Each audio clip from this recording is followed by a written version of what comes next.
Doing this, your boy Amari. I'm here at the Schaumburg. I'm here at the eighth annual Black Comic Book Festival, January 17th, 2020. I'm standing next to a tour de force in the comics and animation industry. I'm here with the one and only Edmund Paul, the author of the Journey Through the Northern Wind series. Wow, man! Thank you so much for coming on my television program and spending time with me and my audience. My audience doesn't know anything about you, but I do want to know, how did you get started with the comics and toys and animation and stuff like that?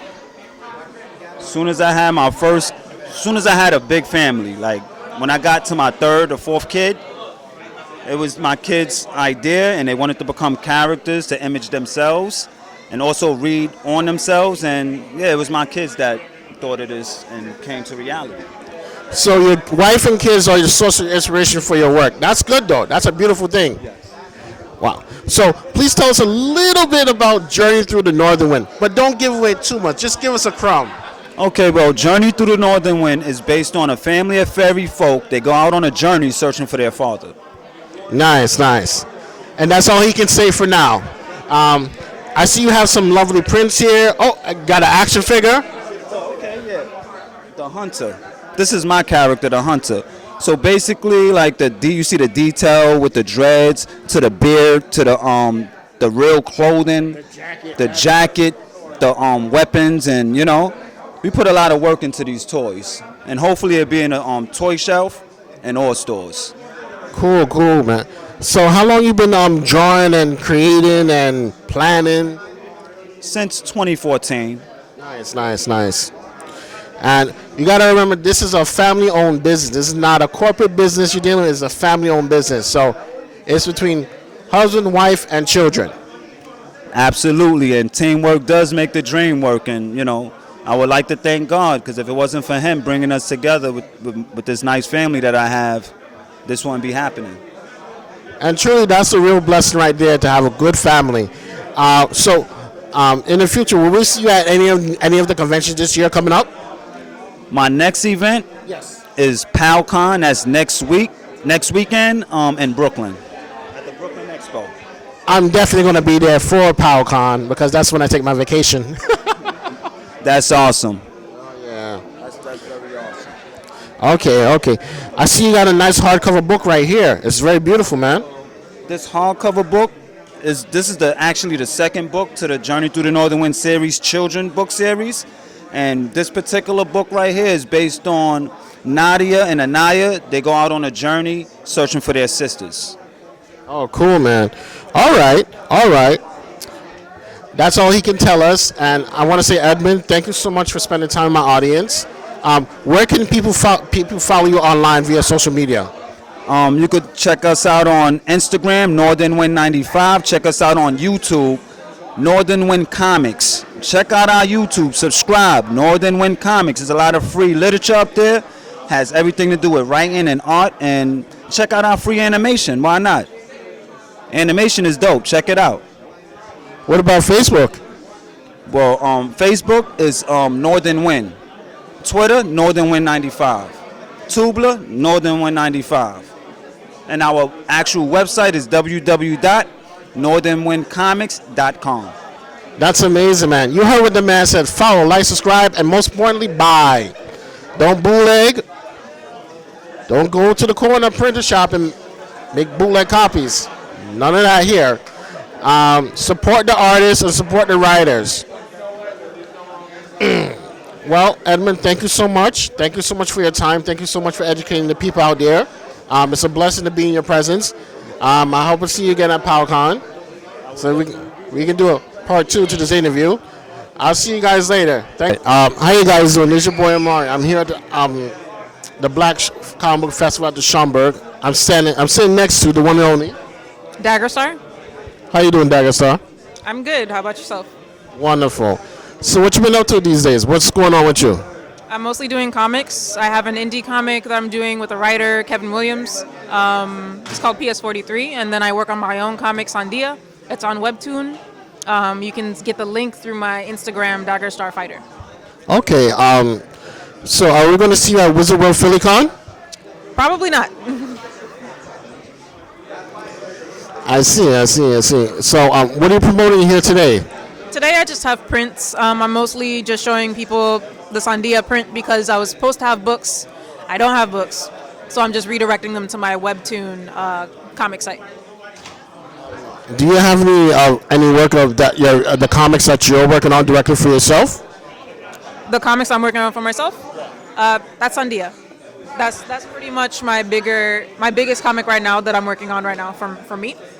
That's probably going to see a print edition, like a better print edition, one that isn't from Staples, in the following months. Okay, okay. So where can people follow you online via social media? Dagger Star Fighter on Instagram, that Dagger Star on Twitter. Okay, you heard what the lady said. Follow on Dagger Star Instagram and Twitter. Thank you for your time, and until next time. Bye-bye. Hey, how you guys doing? This is your boy Amari. I'm still here at the Black Comic Book Festival at the Schomburg, January 17th, 2020. I'm standing next to a man who's a part of American history right now. He's known as a creator of La Borinqueña. I can't pronounce that. No, that's it, man. You got it. You got it perfect. I'm standing next to the one known as Eduardo Rodriguez. How you doing, man? Miranda Rodriguez. I'm doing great, Mari. Thank you so much for interviewing me and for supporting the Black Comic Book Festival. Thank you for being here, man. You know, guys like you make this event special. So, I want my audience to know a little bit about you. How did you get involved with the arts? I got involved in the arts as a child growing up in New York City. When I was a student, every week in elementary school, my vocabulary list consisted of 10 new words. And instead of just writing a sentence and letting the teacher know how I understood the definition of those words, I'd write an essay. I'd write a short story. I'd make a comic book. I was always fascinated by comic book art, by graffiti. That's what I was exposed to. I grew up in a very poor family, so didn't know that museums were accessible, didn't know that galleries were accessible. So to me, my introduction to the arts were through comic books and through graffiti. You know, I grew up in an era where there was still graffiti on the trains, so it was like a moving gallery, and it was always something I looked forward to. And also when comic books were affordable, I used to walk my dog and collect bottles and cans so I could save up enough money to buy comic books, you know, because a bottle and a can would get you 5 cents, you know, for each bottle or can, right? And comic books when I was a child were like 50, 60, 75 cents.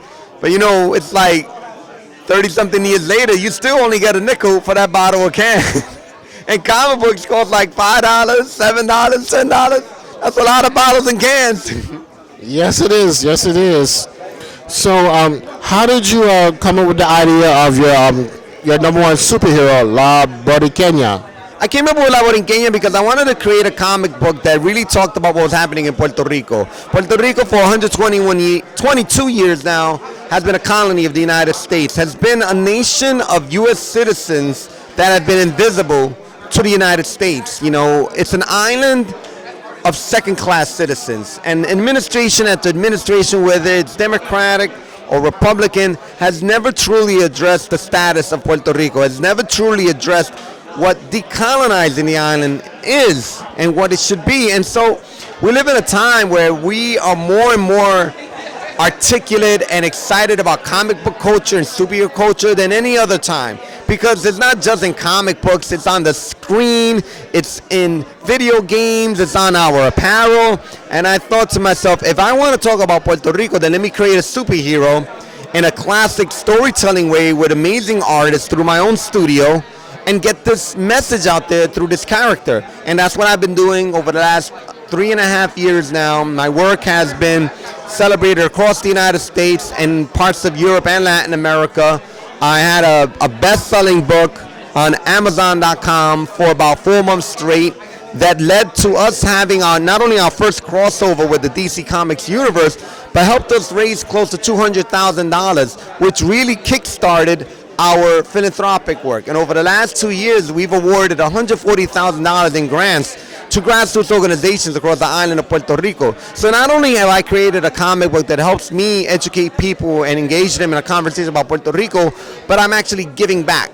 and I'm helping the real heroes on the ground that are fighting to really create a sustainable movement in Puerto Rico. Nice, nice, nice. Wow, that's very deep. And I see you have some books here, and you have some merchandise, and you're still fighting the good fight.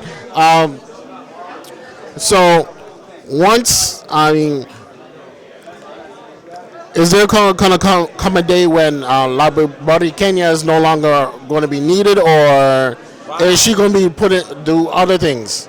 That's a very good question, you know, because I mean the goal is to kind of like say, can we address Puerto Rico's issues of its political status with the United States, relationship with the United States?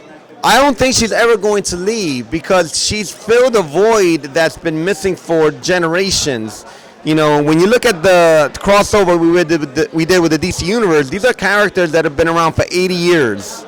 So the comic book genre, as we know it, is saturated with narratives around white male superheroes. So it's time to do our part to try to shift that. And that's what I'm doing in my small way with La Borinqueña is by creating this character. So she's always going to be relevant, I believe. So you just want to show that there are other superheroes of other backgrounds and nationalities that need to be seen and heard from. Not only that, but that there's universality in them. So if I grow up enjoying Peter Parker, Spider-Man, or Steve Rogers as Captain America, and I love those characters, and I'm Puerto Rican, then, you know, if you're Asian American, Irish American, Jewish American, you can love and enjoy La Borinqueña just as much as anyone who's Latin and Puerto Rican can. Cool, man. Cool, man. Well, I mean, you said everything that needed to be said. So when are we going to see you? Well, I have some questions about your schedule now. Okay. So when is your next convention? Where are we going to be appearing next? Well, I'm going to be in New York for a little bit because now through June of this year at the Caribbean Cultural Center, we have The Color of Power, which is an exhibition of comic book art that I curated celebrating the work of artists of African descent. You have Elisa Martinez, you have Ronald Wimberly, Afua Richardson, Nala Magruder, Billy Graham, and Sanford Green, all who have created their own independent projects that are achieving a level of success. And that exhibition is going to be running now through June 13, 2020 at the Caribbean Culture Center, which is also here in Harlem. I'll be there on the 30th of January doing a talk. And I'll be hitting a few conventions throughout the year, but most of my time is dedicated to actually visiting schools. I speak at universities, I speak at elementary schools. Between here, I go to Washington, D.C. frequently because I'm a writer with the Penn Faulkner Foundation, so various public schools in the Washington, D.C. school district are studying La Borinqueña. So I frequently go down to Washington, D.C. to give talks about my work and also introduce young people, children especially, about the history and culture of Puerto Rico. You definitely got to educate the kids. If the kids don't know, a lot of stuff will happen. Yeah. It's about passing down knowledge where it really makes a significant difference. And when young people, when children see themselves and see others, then, you know, there's more harmony that way and there's more, you know, sustainable work that needs to be completed. In other words, he's here to destroy racism and other injustices that are plaguing the planet, which is a good thing. And sell comics. Nah, his focus is destroying injustice and racism. That's a good thing. That's what's really cool, man. Well, Edgardo, thank you so much, man, for spending time with me and my audience. I hope to see you again at another convention. We can catch up and talk some more. Guys, thanks for watching. Thanks for paying attention. That's a wrap. Until next time, until I see you guys again. This is No fuimos! Peace, mi gente. All right, I'll see you guys later. Bye-bye. Hey, how you guys doing? It's your boy Amari. I'm still at the Schaumburg. I'm here at the Black Comic Festival 2020, January 17th. I'm standing next to a man that's a well-known force within the industry. I'm talking about the one and only Stephen Harris. How you doing, sir? All right, how you doing? I'm doing well. I'm doing well. Wow. It's a pleasure to finally interview you and have you on my television program, man. Wow, you have a lot of beautiful artwork on your table. Mm-hmm. Oh, thank you. I'm here at Schaumburg 2020 Black Comic Book Festival. I'm here with some new stuff here in Indigo Clan. Is written by a man on the West Coast named Rael Nagasta, and I am doing the pencils on Chapter 2. Chapter 1 is done by another artist named Anthony A. Anglero. I happen to know him, but I have issue 1 and 2 here on sale. So this is my new stuff out here for Indigo Clan, which is a metaphysical martial arts action adventure taking place from Oakland to Cuba to the Yucatan to Jamaica. How about that? I'm just trying to promote you. I hear you. I hear you.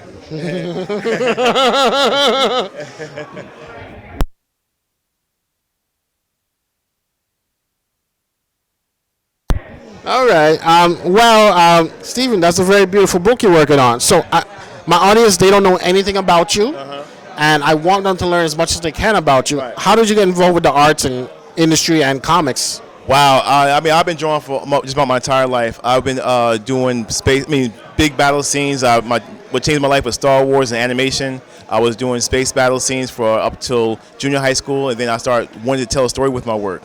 And I felt, well, animation was too much work, so the next best thing was going comics.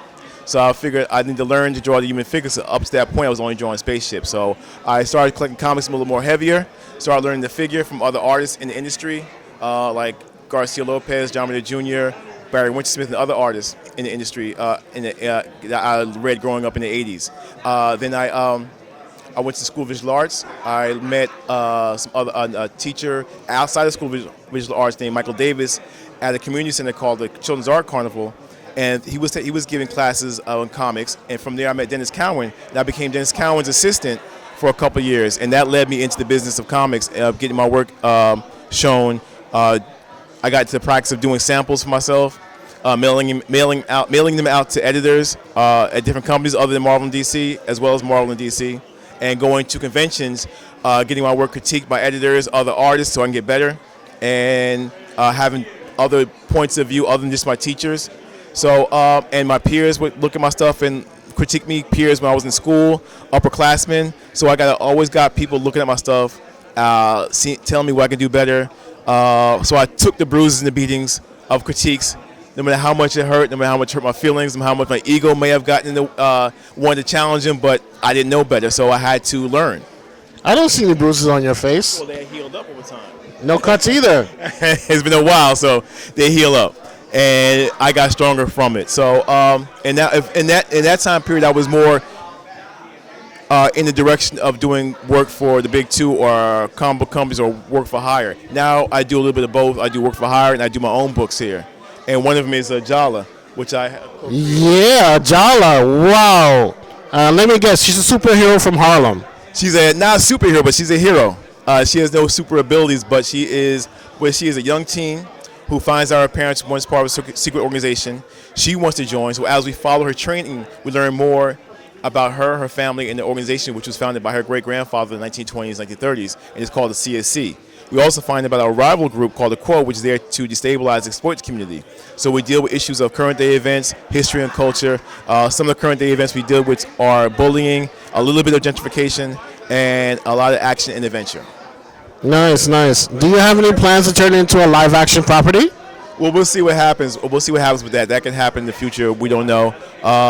Right now, it's kind of on hold now as far as further stories because the creator passed away. My co-creator passed away. So, but in the meantime, we have the first collected edition of Ajala, the first 4 issues, plus a backup story that involves her mother when she was an agent in the early 90s, maybe late 80s, during the crack era of Harlem. Okay. Who's the co-creator? I'm sorry. So his name was Robert Garrett. We just had a tribute to him today at the Schomburg during this afternoon. Nice, nice, nice. Much respect to Robert Garrett and his family. Well, speaking of, since we're talking about Ajala, there's an event you should go to in November. It's called the Urban Action Showcase. The Urban Showcase, yes. You go there? Yeah, in fact, Rob was a big part of it in the early years of it. We were there the first 2. I was there for the first 2 years of it. Rob was going there for like first 3 or 4 years of it. And so it's on my radar to attend it again. But I've been doing a lot of shows in the recent years, and so I get exhausted by November. Because I mean, this year I didn't go to New York Comic Con, but I was overseas in Algeria at an event, and that we were there for a week. And then after that, 2 weeks later, I went to Baltimore. And I said after Baltimore, I'm off for the rest of the year. No more conventions. Well, I mean, I think that's the perfect spot to find an actress to play this character for you. Yeah, And yeah. you know, just create some test footage. They have a lot of people there that go there, and a lot of connections from people in the movies and then on the screen. So I'm very well aware of what Urban Action Showcase has to offer, and they're a very good show, and they've grown over the years since they first come on the scene. Oh yeah, I go there all the time. I'm going there this year again because it's really fun. But we're going to go back to Ajala. Ajala, that's a great book. What about this book here with the lady on the cover? This is my creator-owned book, which I wrote, illustrated, so I drew it and colored it, and I laid the book out. I did the whole thing, and I lettered it too. But it's about a young woman in a nation that's been colonized and occupied by a foreign power for 30 years. So it's about all her life. All she knows was being under occupation and colonization from this foreign power. So she works for a corporation as part of this foreign power, but secretly she works for a revolutionary group called the Fringe. So, but when she's found out, she's apprehended, brainwashed, and transformed into a living weapon to terrorize her own people and to seek out and destroy the Fringe Revolution. Damn. Woo. It ain't kind of heavy. That's very damn well. Very heavy. I'm a master of the understatement, so it's heavy. It's pretty damn heavy. Like 1 ton, man. And Stephen, well, thank you so much, man. Since you're here, are you going to be here tomorrow too? Yes, I'll be here tomorrow. I'll be here selling the Indigo Clan, Brotherhood of the Fringe. Brotherhood of the Fringe. Ajala. And Michael Cray. I didn't talk about Michael Cray, but that was the book I did for DC Wildstorm. Michael Cray is a reimagining of the Deathblow character from the 1990s, the Image books. He was brought over to DC from Wildstorm, reimagined to a black man in Michael Cray. And he is an assassin or assassin of a hired to take out problematic superpower beings that happen to be bad versions or evil versions of DC superheroes like Arrow, Flash, Aquaman, and Wonder Woman. And while he's trying to take them out, he has to deal with a tumor that's giving him abilities, and it could be killing him or taking him over. That's the mystery. I'm not going to spoil it for you guys. Damn, that's a lot of information. But that's why we like you, Steven. You're a great guy. I want to say thank you so much for coming on my show. I have some more questions I need to ask. Where can people contact you via social media? Yes, I am on Instagram at nstephenharris. I'm on Twitter at nstephenharris. I'm on Facebook, nstephenharris, and I'm on Tumblr, nstephenh. And you can also my website to see my work is nstephenworks.com. See, he saved the best for the last. Well, thank you, sir. Thank you so much for coming on my program. Thank you so much for educating my audience. And thank you for keeping us informed and making shit heavy. You know, you're a great guy. I only wish you nothing but success in the future again. Thank you. All right, guys, you heard what the man said. Follow him, Twitter, Instagram, his website. Check him out. Reach out and show love. Until next time, I'll see you guys later. Bye-bye. That's a wrap. Hey, how you guys doing out there? This is your boy Amari. I'm still here at the Schaumburg 2020, January 17th. I'm here at the Black Comic Book Festival. I'm standing next to a dynamic duo that are... All right. Hey, how you guys doing? This is your boy Amari. I'm still here at the Schaumburg Black Comic Book Festival, January 2020.